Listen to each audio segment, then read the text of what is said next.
हटाई लहलू मेहंदी तोहर लागी गला गानिया, चाल जैबू ससुरा तू बनके दुल्हनिया।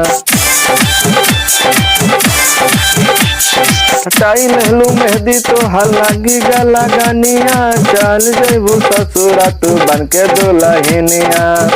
बोला हमारा से कैसे उपवास होई हो, मर्दा पास होई त कैसे बर्दाश्त होई हो।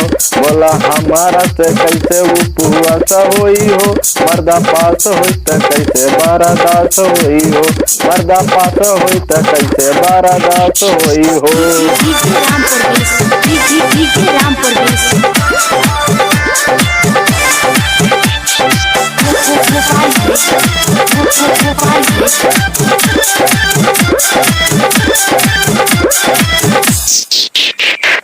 चली जय बुझाहिया हो कमी हमके खाली, कमी हमके खाली हो कमी हमके खाली।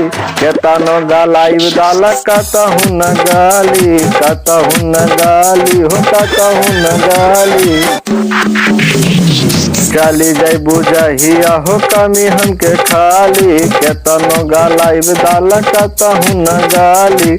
हमारा खातिर सब दिन खरावास होई हो, मर्दा पास होई त कैसे उपवास होई हो।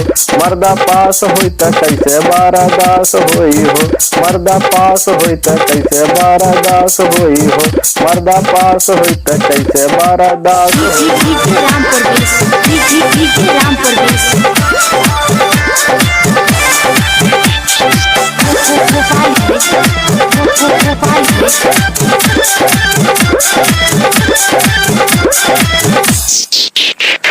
कैलू नमो हतुरा जिंदरी यार के राजिंदरी यार के राजिंदरी यार के।